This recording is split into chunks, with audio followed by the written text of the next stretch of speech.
پھر ہند کا جو چھوٹا بیٹا تھا، ہند جانتے ہیں نا، زانیہ، ہند جانتے ہیں نا، زانیہ، اس کا چھوٹا بیٹا معاویہ کا بھائی عتبہ، یہ ماں میں تو مشترک ہیں دونوں، ٹھیک ہے نا۔ اب معاویہ کیا واقعہ ابو سفیان کا بیٹا ہے، اس کے تو 4 باپ ہیں، اس کے تو 4 باپ ہیں۔ آج تیری کہاں ہے؟ چکلے میں کون آئی بیٹھی ہے؟ کون چکلے چلا رہی ہے؟ کون مکتے کے نام پہ زنا کر رہی ہے؟ کنہوں نے زنا کے اڈے اور بازار کھول رکھے ہیں؟ جتنی حضرت ہندا کی دشمنیں ہیں اور یہ گھنونے الزام لگانے والی ہیں، آج وہ چکلوں میں بیٹھی ہوئی اور تیرے جیسے ان کی سرپرستی کر کے ان کی کمائی کھا رہے ہیں۔ حسن یاری، اس معاملے میں تیرے ساتھ مبالغہ کرنے کے لیے بھی تیار ہوں۔ حضرت ہندا پہ بات نہیں ہوگی، 2 ٹوک کہتا ہوں، تو حرامی۔ آگے کہیں میرے سے بیٹھ کے تم مبالغہ کر، تیری ماں ایسی ہے، تو بیٹھ میرے ساتھ، نہ ثابت ہو تو مجھے کہنا۔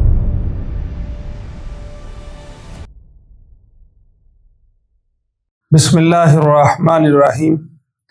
ناظرین کرام، جیسا کہ آپ نے حسن یاری کا بیان ملاحظہ فرمایا اور اس کے اندر کا گند ابل کر باہر آیا، جو آدمی کے اندر ہوتا ہے وہی باہر آتا ہے، اور خاندان بنو امیہ پر جو یہ گندے الزامات لگا رہا ہے اور ان کو کہ یہ بدترین کافر فلاں فلاں کہہ رہا ہے، نقل کفر نباشد، ہماری تو زبان بھی رکتی ہے، لڑکھڑاتی ہے ایسی باتیں کرنے سے، ہماری تو زبان پر بھی یہ باتیں نہیں آتی۔ نبی کریم صلی اللہ علیہ وسلم کا سسرالی خاندان ہے، آپ صلی اللہ علیہ وسلم کا نسب کے اعتبار سے بھی قریبی خاندان ہے، ان پہ الزام لگاتا ہے جو انہوں نے ڈر کی وجہ سے کلمہ پڑھا تھا۔ تو یہ ہے ابو سفیان، یہ لوگ تو زبردستی مسلمان ہوئے تھے، کوئی دل سے تو مسلمان نہیں ہوئے تھے نا۔ تو کیا یہ حسن یاری سینوں کے راز جانتا ہے؟ وہ حضرت اسامہ بن زید رضی اللہ عنہ والی حدیث مشہور ہے کہ آپ صلی اللہ علیہ وسلم نے ایک قبیلے کے خلاف ان کو جہاد کے لیے بھیجا، تو ایک آدمی پر جب انہوں نے قابو پایا حضرت اسامہ بن زید رضی اللہ تعالی عنہ نے، تو اس نے جلدی سے کہا لا الہ الا اللہ، تو حضرت اسامہ بن زید رضی اللہ عنہ نے پھر بھی ان کو قتل کر دیا۔ تو جب واپس مدینے میں آئے تو کارگزاری سنائی، تو یہ واقعہ بھی بیان ہوا کہ اس آدمی نے لا الہ الا اللہ پڑھ لیا تو اسامہ نے پھر بھی قتل کر ڈالا۔ تو آپ نے اسامہ رضی اللہ عنہ سے پوچھا کہ اس نے لا الہ الا اللہ کہا اور تم نے پھر بھی قتل کر ڈالا؟ تو حضرت اسامہ رضی اللہ عنہ نے کہا جی اس نے مسلمانوں میں سے فلاں کو قتل کیا، فلاں کو قتل کیا، فلاں کو قتل کیا، تو جب میں نے اس پر قابو پا لیا تو اس نے میرے ہتھیار سے بچنے کے لیے، میرے وار سے بچنے کے لیے لا الہ الا اللہ پڑھا۔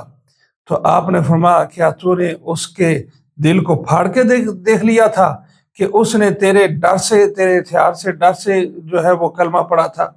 اور ایک روایت میں آتا ہے اسامہ تو کیا کرے گا جب وہ قیامت والے دن لا الہ الا اللہ کے ساتھ آئے گا۔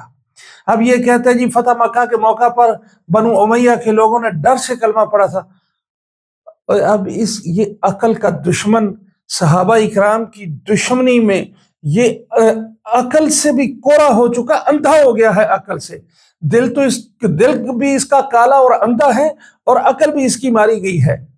فتح مکہ کے دن آقا علیہ الصلوۃ والسلام نے سب کو معاف کر دیا تھا۔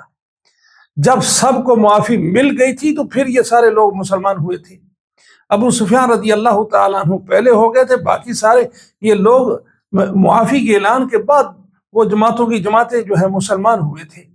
اور یہ کہتے یہ ڈر کی وجہ سے ہوئے، اور جس سے بھی ہوئے، کیا تو نے ان کے دلوں کو پھاڑ کے دیکھ لیا؟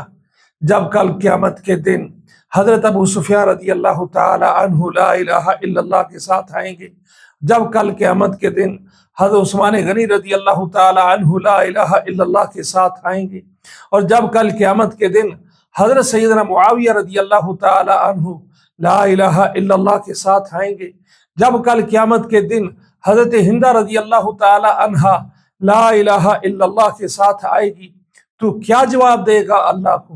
اب تو بڑی بڑھ کے مارتا پھرتا ہے اور یہ کہتا پھرتا ہے سن تیری ان باتوں سے اور تیری یہ زبان کی تلوار اور گندی تلوار، اس سے آج تو نے نبی کریم صلی اللہ علیہ وسلم پہ کاٹ کر کے رکھ دی ہے۔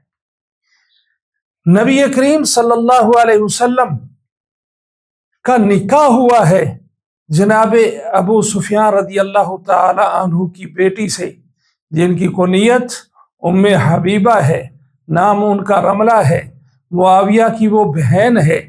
تو جب آپ یہ کردار حضرت ابو سفیان کی بیوی کا دکھا رہے ہیں، ہم تو ہماری شرافت ہمیں اجازت نہیں دیتی ہم اس کو بیان کریں، تو جو بکواس کر رہا ہے ابو سفیان کی بیوی پر کہ وہ ایسی تھی جب کہ وہ ایسی نہیں تھی، یہ بھی ہم آپ کو بتائیں گے۔ تو ایسی تھی تو ابو سفیان کیسا آدمی ہوا؟ اور جب ابو سفیان کے بارے میں آپ یہ بات کر رہے ہیں تو جس آدمی نے اس خاندان کی، اس قبیلے کی بیٹی اپنے نکاح میں لی، تیری تلوار یہ کہاں تک چلی؟ کیا آج تم ایسے آدمی کی بیٹی سے نکاح کرنا چاہو گے؟ کون دنیا میں آدمی ہے جس کو پتا ہو کہ اس کے گھر تو یہ کچھ ہوتا ہے اور اس کا گھر ایسا ہے، اور وہ پھر اپنے لیے شریف آدمی ہو تو وہ اپنے لیے اس گھر سے رشتہ لے گا اپنے لیے یا اپنے بیٹے کے لیے؟ یہ تو نے کہاں تلوار ماری ہے؟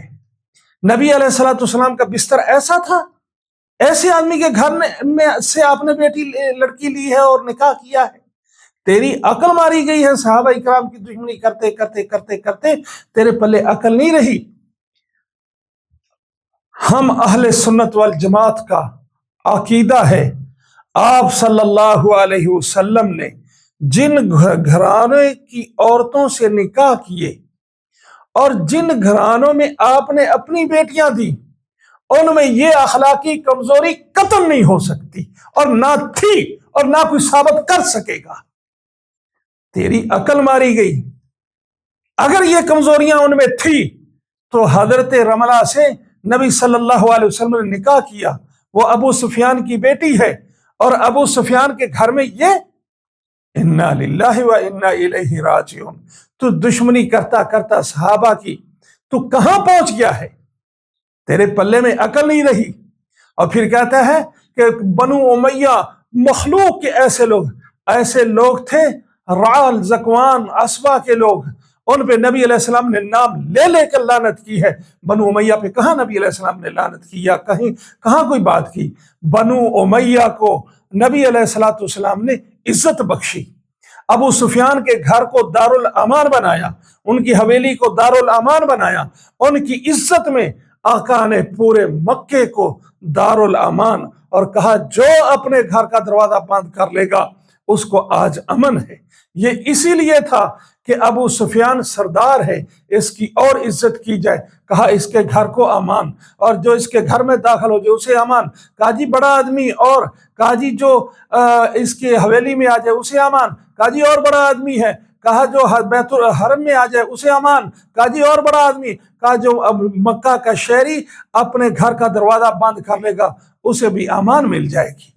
نبی علیہ السلام نے تو بنو امیہ کے سردار ابو سفیان کی یوں عزت فرمائی ہے۔ تو اگر یہ ایسے تھے تو نبی علیہ السلام کو کیا ڈر تھا؟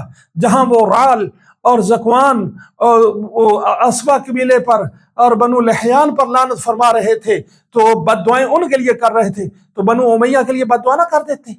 آپ نے ان کے لیے کوئی بد دعا نہیں کی بلکہ ان کو امان بخشی ہے، اور یہی امان حضرت حسن رضی اللہ تعالی عنہ جب کوفہ والوں نے ان سے غداریاں کی، ان سے لڑائیاں کی، اور ان کے اپنی جماعت جو شیعہ کہلاتے تھے ان کے ہاتھوں تنگ ہوئے، تو اسی امان میں حضرت معاویہ رضی اللہ عنہ کے ہاتھ پر بیعت کر لی، اور اسی امان کے تحت حضرت حسن، حضرت حسین رہے امن کے ساتھ، چین کے ساتھ، سکون کی زندگی وہ جیتے رہے، اور جو ہی حضرت معاویہ رضی اللہ عنہ کی شکل میں جو امان تھا یہ دنیا سے اٹھا، تو پھر تم نے جو حضرت حسین کے ساتھ کیا، خاندان نبوت کے ساتھ کیا، تمہیں معلوم ہے کہ حضرت حسین کو تم نے کفے بلایا، پھر ان کی مدد نہیں کی، بے یارو مددگار کیا، اور پھر تم نے شہید کیا ہے۔ اور جب تک حضرت معاویہ رضی اللہ عنہ تھے وہ امان میں تھے، تم نے ان کی امان سے ان کو نکالا، اور پھر تم نے جو حال کیا، تجھے شرم نہیں آتی؟ یہ باتیں کوئی ڈھکی چھپی ہیں؟ اور پھر دیکھو اس کے گھنونے الزام حضرت ہندہ رضی اللہ تعالی عنہا پر۔ جی وہ ایسی تھی، انا للہ و انا الیہ راجعون۔ آج تیری کہاں ہے؟ چکلے میں کون آئی بیٹھی ہے؟ کون چکلے چلا رہی ہے؟ کون متے کے نام پہ زنا کر رہی ہے؟ کنہوں نے زنا کے اڈے اور بازار کھول رکھے ہیں؟ حضرت ہندہ کے ماننے والے، نہ حضرت ہندہ ایسی تھی، نہ حضرت ہندہ کے ماننے والے اور ماننے والی ایسی ہیں۔ جو ان کے دشمن ہیں دنیا پہ عیاں ہے، دنیا دیکھ رہی ہے کیا کر رہی ہیں۔ سب وہ زنا کے اڈوں کے لائسنس اور ان کی سرپرستیاں تمہارے پاس ہیں۔ یہ ان کی زندہ کرامت ہے دنیا میں، یہ زندہ کرامت ہے۔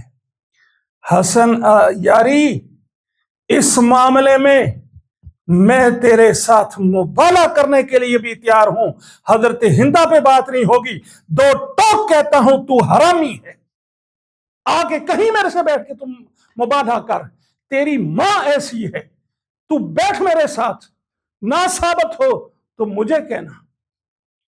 تو حرامی ہے، میں دنیا میں چیلنج کر رہا ہوں، اور تیری ماں ایسی ہے جو تو نے الزام حضرت ہندہ رضی اللہ تعالی عنہا پہ لگائے ہیں۔ تیرے میں جرت ہے کہیں میرے ساتھ مباہلے کے لیے آ کے بیٹھ۔